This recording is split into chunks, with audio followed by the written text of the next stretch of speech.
Halo semua, apa kabar? Kembali lagi bersama saya di channel Panduan Go Indonesia. Dan pada video kali ini, saya akan mencoba untuk mereview pertandingan saya dengan Dan 2. Semoga dengan review ini kalian mendapatkan secercah ilmu ya. Mari kita mulai. Oh iya, dan juga saya ingin memberikan semacam informasi mengapa kita harus mereview permainan ketika kita selesai bertanding, terutama pertandingan serius. Dengan mereview, kalian bisa tahu akan kesalahan-kesalahan kalian dalam bermain dan mengoreksinya untuk game kedepannya. Kalian bisa meminimalisir kesalahan-kesalahan yang kalian mainkan tadi. Ya, hitung-hitung belajar dari kesalahan. Pasti nggak mau mengalami kesalahan yang sama kan? Atau mungkin juga kalian kehilangan kesempatan yang harusnya bisa membalikan keadaan. Jadinya kalian pun ketika mereview pasti akan ada tambahan ilmu. Ini merupakan langkah favorit saya, Shimari atau Enclosure. Dimana Shimari ini memang tujuannya untuk membuat wilayah. Shimari juga bermacam-macam. Di sini saya bermain langkah kuda kecil. Ada juga dia one point jump. Terus ada juga langkah kuda besar. Atau juga ada 2 point jump. Dan 2 point jump ini sekarang sudah banyak digunakan karena ini bisa dibilang joseki dari semenjak adanya AI. Terus kenapa saya lebih memilih kuda kecil? Karena saya bermainnya solid. Dan untuk Shimari sendiri ini kan juga banyak tipenya. Nanti juga saya coba jelaskan di segmen video berikutnya.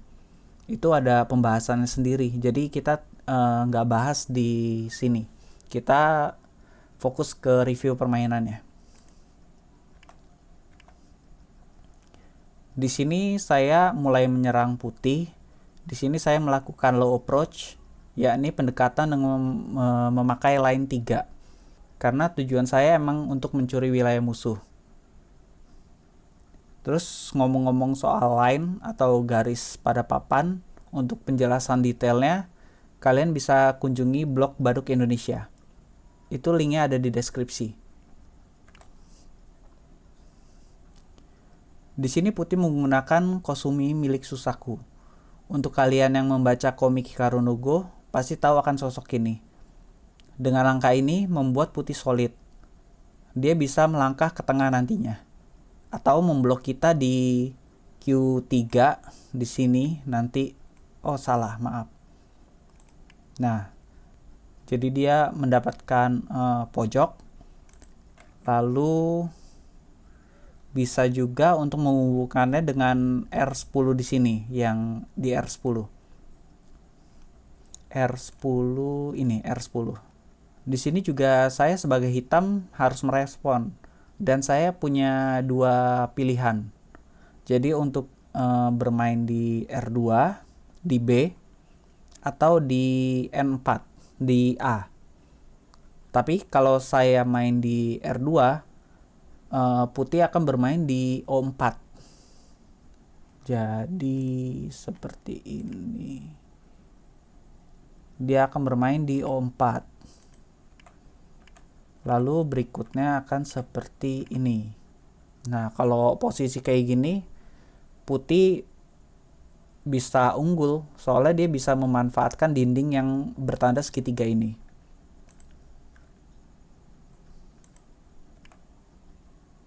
Jadinya saya condong milih ke A. Ini juga karena saya mau lari ke daerah tengah. Di sini Putih responnya bagus di sini. Jadi saya mematoki wilayah kita biar nggak terlalu lebar-lebar banget. Di sini juga Putih bisa seperti ini.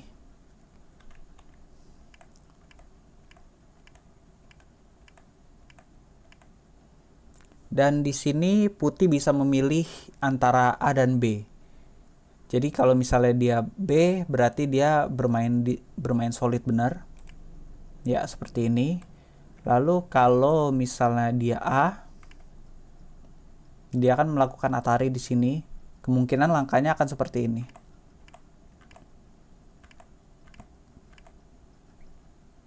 Kalau seperti ini, putih mulai tebal dan solid di kanan papan. Dan juga dia besar di kiri bawah.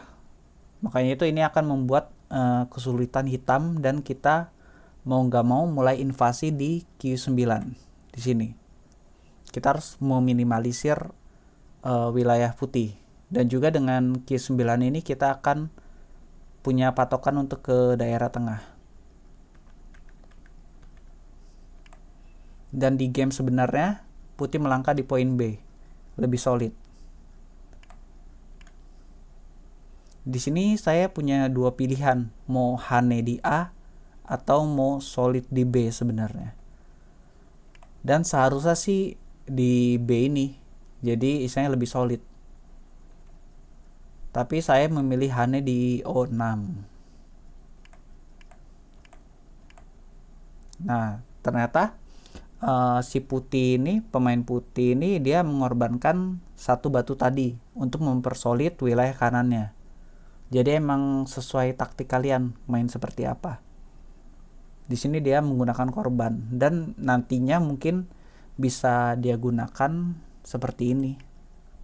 Jadi dia bermaksud untuk mengancam, menyambung, kita putus dan dia bisa melebar seperti ini. Dengan adanya M5 tadi, dia mendapatkan posisi tinggi.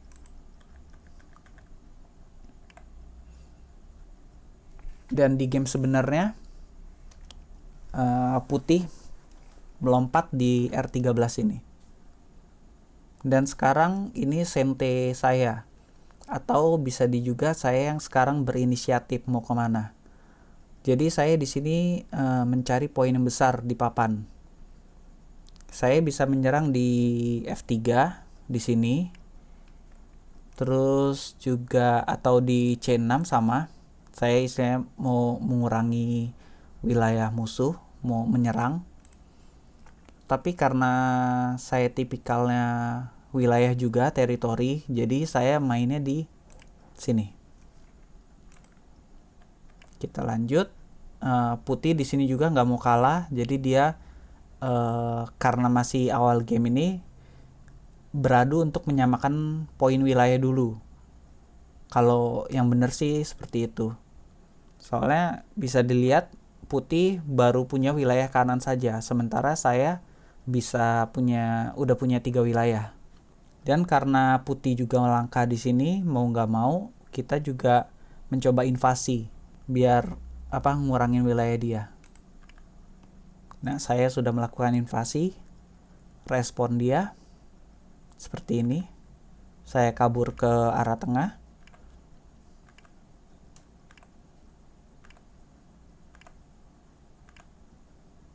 Nah, di sini putih mencoba memotong. Jadi emang di sini titik vital saya. Jadi saya nggak bisa menyambung untuk di C10 ini. Ini yang benar-benar titik vital. Jadi mau nggak mau saya harus berpikir lagi untuk gimana ngidupin grup saya. Soalnya di sini grup saya juga belum punya mata. Di sini saya ingin mencoba membuat mata dengan mengancamnya. Mau pura-pura memotong. Putih meresponnya seperti ini. Dan di sini juga saya cukup bingung. Karena pemain pro biasa berkata kalau misalnya batu kita ditempel seperti ini, mau gak mau kita harus merespon. Kita harus ngerespon misalnya di A, di titik A. Jadi memperkuat batu kita. Kalau misalnya saya jadi potong, ini ya, kita memotong, kira-kira hasilnya akan seperti ini. Terus kalau misalnya saya menyambung, itu tiga batu saya yang tadi yang mau invasi malah tertangkap. Itu menurut saya sih rugi, soalnya tujuan saya invasi. Ini malah dia mendapatkan poin banyak. Lalu misalnya kalau saya juga langsung nyambung, hasilnya juga tetap sama. Bukannya mengurangi daerah, malah posisi kayak gini memperkuat putih. Jadinya malah rugi di kita. Jadi saya karena ingat perkataan pemain pro biasanya, saya mencoba ya bermain solid lah di sini.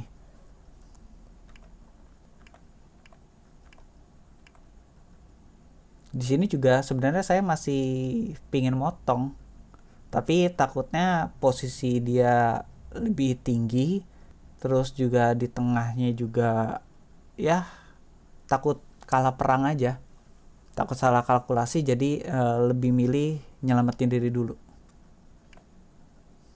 Nah ini udah mulai nyelamatin diri.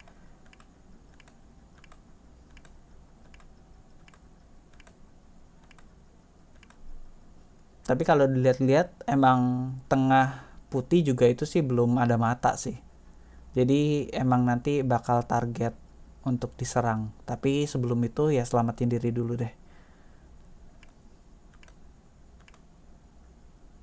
Ini posisi saya kayak benar-benar terkepung. Tapi kalau misalnya saya ngelihat sih ini udah bisa bikin mata. Jadi sekarang gantian kita yang nyerang putih. Putih di sini lemah bener di sini. Tapi pertama-tama kita atur strategi dulu.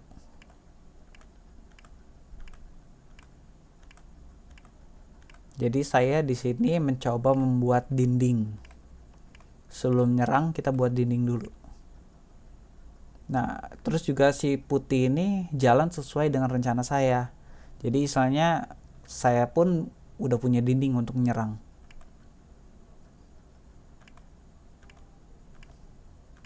Nah, di sini serangan udah dimulai ini serangan.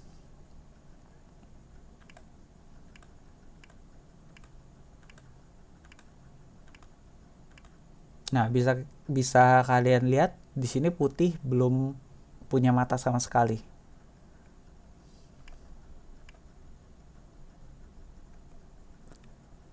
Di sini respon putih kalau misalnya di B otomatis ngancem grup saya yang 4 batu itu. Jadi mau nggak mau saya nyambung. Kalau misalnya putih seperti ini, putih enak. Posisinya enak, dia langsung bisa nyambung, langsung bisa nyelamatin diri. Tapi di game sebenarnya dia berjalan di A di sini. Jadi saya di sini juga berusaha memotong, tapi kelihatannya tidak berhasil. Dia berhasil lolos. Di sini sih putih pasti nyambung udah. Kalau saya jadi putih, saya sih lebih milih nyambung dulu daripada dia langsung menyerang seperti ini.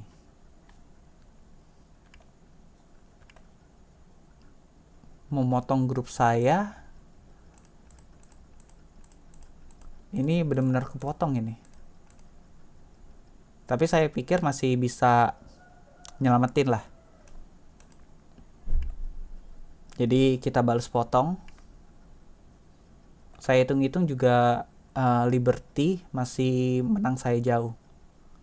Kalau dipotong seperti ini kan putih cuma 3 Liberty dia.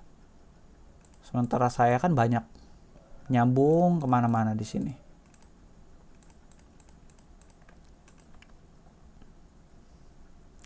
Nah putih benar-benar mencoba membunuh batu saya. Di sini juga saya dihadapkan 2 pilihan. Pertama, misalnya kalau saya motong,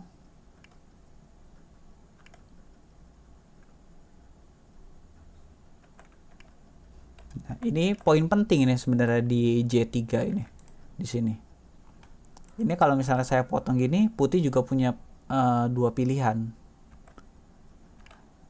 Misalnya dia menyambung.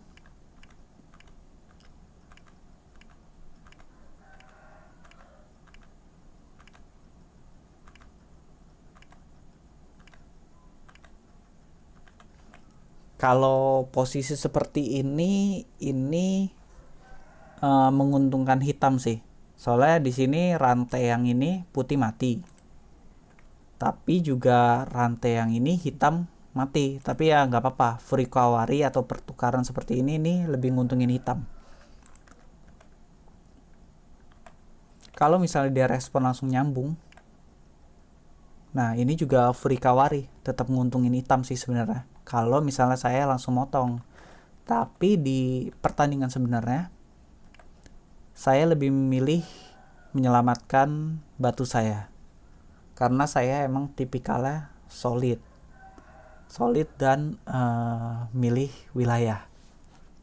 Ya terlalu maruk lah bisa dibilang. Tapi ya coba kita lanjut permainannya. Di sini saya memilih solid dan mencoba untuk mengcounter serangan putih tadi. Soalnya ya bisa dibilang liberty mereka sedikit. Di sini putih benar-benar memotong, saya potong lagi.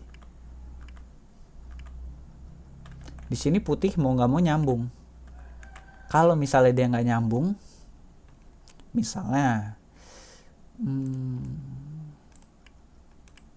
nah ini putih benar-benar terpotong, otomatis dia kalah kalau misalnya seperti ini. Tapi kan ya namanya dan dua, nggak mungkin sebodoh itu. Jadi putih menyambung. Di sini udah pertarungan liberty di sini. Misalnya kalau saya salah menghitungkan liberty, pasti saya yang tertangkap. Dengan seperti ini batu saya selamat. Soalnya putih nggak mungkin naruh di sini. Kalau di sini kan otomatis dimakan.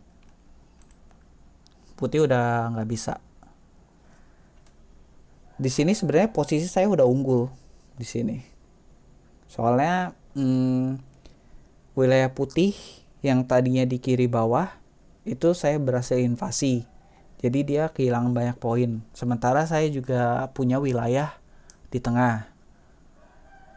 Bisa dilihat wilayah putih cuma kanan dan kiri bawah saja. Terus juga saya masih bisa invasi di A.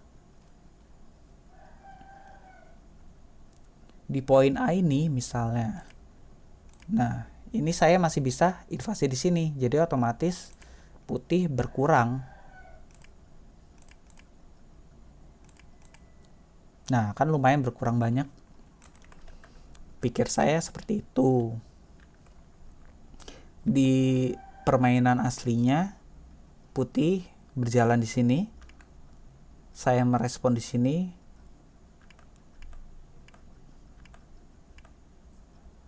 Lalu putih menyerang di sini. Di sini juga ketika saya mereview pertandingan ini, saya ini benar-benar ya apa ya? Atau mungkin saya kurang konsen waktu tandingnya atau seperti apa? Saya juga bingung. Soalnya banyak melewatkan big point. Dan ya inilah gunanya review. Jadi istilahnya nantinya untuk game kedepannya saya akan memperbaiki kesalahan saya supaya lebih fokus. Dan kembali lagi saya melewatkan banyak poin, melewatkan big point seperti di B tadi. Di sini ini benar-benar poin besar sebenarnya di sini ini. Kalau seperti ini kan putih mati tuh yang tengah, udah dipastikan menang. Harusnya sih dia langsung resign, soalnya nggak mungkin bisa ngebalap selisih poin kita. Lalu juga kalau saya bermain solid di sini seperti ini, saya masih juga punya sente. Sentenya ya bisa motong putih di bawah. Otomatis saya juga unggul. Tapi kesalahan fatal saya bermain di sini. Ini sembrono benar. Jadi kenapa saya bermain di sini? Saya pikir saya nggak mau gitu putih punya wilayah atas. Misalnya ya cukup besar, Moyo dia cukup besar, tapi kalau dibanding Moyo dia yang besar, wilayah saya juga tidak kalah besar. Harusnya sih saya bermain solid seperti tadi. Di sini putih mulai menyerang. Saya harus menghidupkan batu saya di tengah. Soalnya emang tujuan saya seperti itu kan. Di sini saya ada dua pilihan lagi, di A atau di B. Kalau misalnya saya bermain B atau solid, hasilnya seperti ini. Dia si putih pun mendapatkan wilayah atas, istilahnya menduduki wilayah saya tadi. Tapi ya bisa dibilang adil lah kalau seperti ini. Jadi nggak terlalu banyak perang. Tapi saya memilih seperti ini. Ini juga menurut saya sih salah. Menurut review saya ini ya. Lalu saya bermain seperti ini. Di sini saya harusnya memperpanjang saja.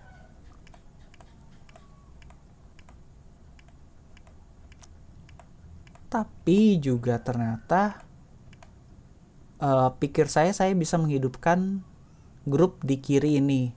Ternyata dengan posisi seperti ini grup saya mati. Ini ngebuat putih sih poinnya cukup besar ini di kiri. Dan dia berhasil, bisa dikatakan berhasil karena yaitu dia tadi menyerang di sudut kiri, malah mendapatkan banyak poin di wilayah kiri. Terus kalau di game aslinya, di game sebenarnya saya memilih di sini. Terus ada lagi nih, ini kesalahan fatal saya juga. Di game aslinya saya bermain di sini untuk menghidupkan, saya udah pasti menghidupkan wilayah kiri atas pojok. Tapi kalau misalnya saya bermain di B, ini titik vital juga. Potong itu titik vital, ingat. Dan gamenya akan seperti ini.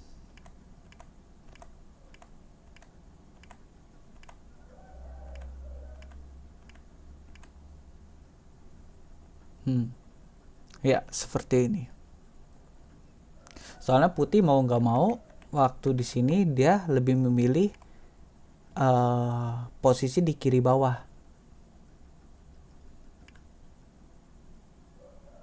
Jadi kalau misalnya saya bermain seperti ini, grup kiri saya hidup, grup kiri atas saya hidup, dan grup dia pun hidup, sama-sama balance. Tapi emang posisinya yang menang saya di sini. Ini fatal bener sih ini. Salah bener. Saya merespon di sini langkah dia tadi. Nah, tuh kan putih mengcover langkah yang seharusnya bisa saya potong. Dia mengcover pemotongan di sini. Jadinya ya udah, coba saya mainkan langkah lain. Dan karena perpotongan di sini, dan karena istilahnya putih solid nih udah di sini, saya mau nggak mau fokus ke tengah atas. Soalnya itu dua batu di sini, ini belum hidup ini. Oh iya, saya ternyata bermain di sini. Jadi juga di sini hitam saya di sini juga belum hidup, belum mempunyai mata.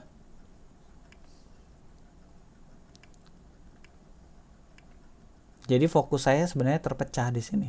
Mau yang atas atau yang kiri. Ini sebabnya kalau misalnya kalian main, lebih enak sih main yang solid. Jadi yang saya menyambung dengan grup besar. Jadi kalian tidak akan kesusahan untuk menghidupkan banyak grup. Di sini saya mencoba menghidupkan.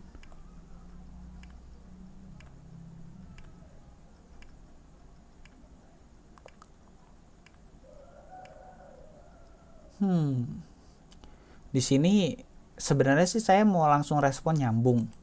Kalau misalnya saya merespon nyambung, tapi kalau misalnya ini juga asumsi saya sih. Kalau misalnya saya nyambung, saya berpikir seperti ini. Kalau posisi seperti ini, saya sudah dipastikan susah untuk hidup. Susah untuk buat mata. Benar-benar kekurung di sini. Jadinya saya memakai trik. Langkah trik. Saya jalan dulu di sini. Intinya sih saya ingin mengurung 3 itu dengan ancaman. Jadi mengancam dulu.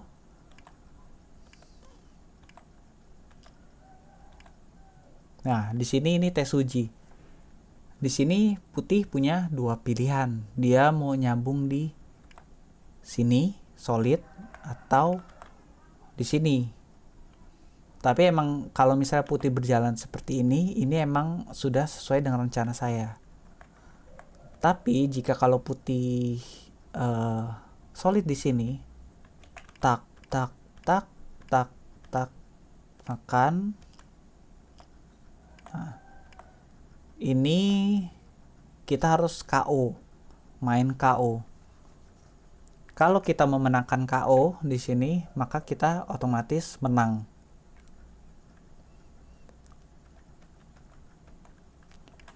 Tapi putih memilih ya sesuai dengan rencana saya. Soalnya kalau KO juga agak ribet.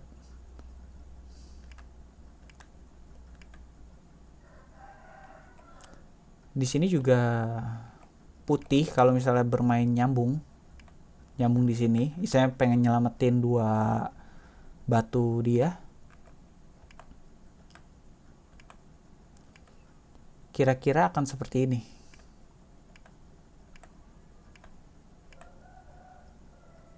Ini saya berhasil nyambung, atau juga kalau misalnya yang di sini saya memilih nyelamatin 2.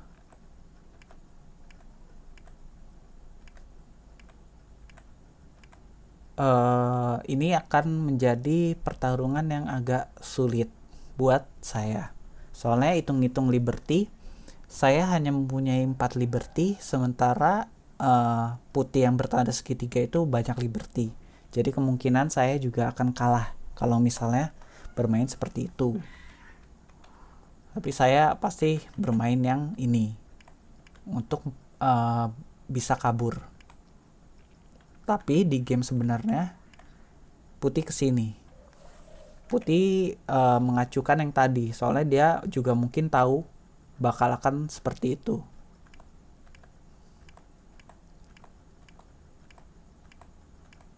Dan di sini ini juga langkah putih penting, jadi saya sudah tidak bisa memotongnya.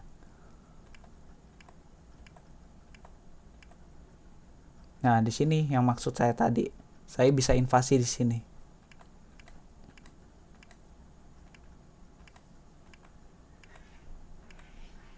Dengan ini saya hidup dengan titik ini. Ini titik vital saya. Lalu putih lanjut. Nah, ini Tesuji tadi sih dengan 1 titik hitam yang di sini. Ini Tesuji menurut saya. Jadi mau nggak mau ya kalau seperti ini saya sudah bisa hidup. Soalnya 2 putih di sini pasti mati. Lalu saya kembali ke melihat secara global di papan. Di kiri saya itu belum hidup, belum punya mata. Jadi saya mau nggak mau udah langsung fokus ke kiri saya itu. Terus juga kalau kebanyakan orang berpikir pasti menaruh di B. B emang bener titik mata. Tapi kalau posisi seperti ini itu akan sulit. Misal saya taruh di titik B tadi.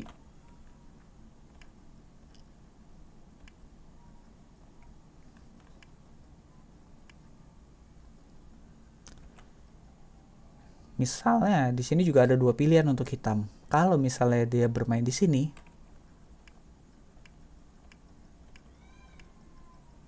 ini mati. Soalnya dia nggak bisa punya mata. Di sini hitam mati. Terus kalau misalnya saya memilih yang ini untuk berusaha punya mata,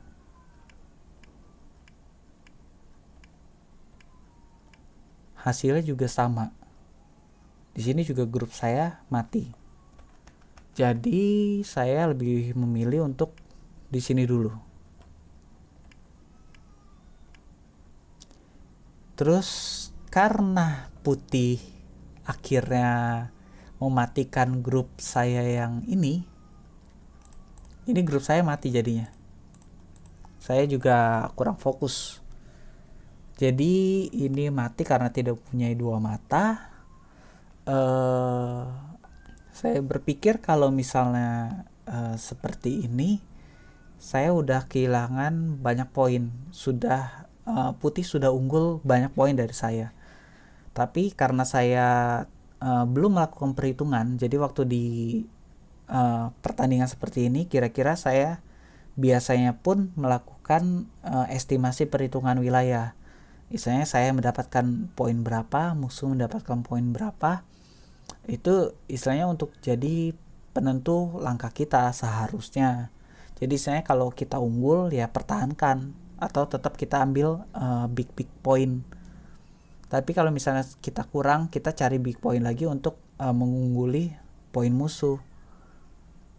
Nah, karena itu saya belum menghitung, dan saya pikir juga ya selisihnya mungkin dikit gitu. Tapi waktu saya review ini ternyata poinnya cukup banyak selisihnya. Kalau di game aslinya saya pikir masih dikit, jadi ya saya berusaha untuk terusan bermain. Dan ya intinya sih ya masih berusaha lah, belum mau kalah. Jadi saya terus-terusan sampai akhir permainan. Dan juga ya ini komentar terakhir ya untuk review ini, soalnya sebenarnya di sini juga udah posisi udah kalah sih sebenarnya kalau ketika review ini. Jadi terima kasih sudah menonton. Semoga video ini bermanfaat. Terus juga jangan lupa untuk like dan subscribe untuk mendukung channel ini. Sampai jumpa di video berikutnya. Dan ya, kalau kalian masih penasaran dengan hasil pertandingannya seperti apa, kalian bisa terus menonton videonya. Bye bye.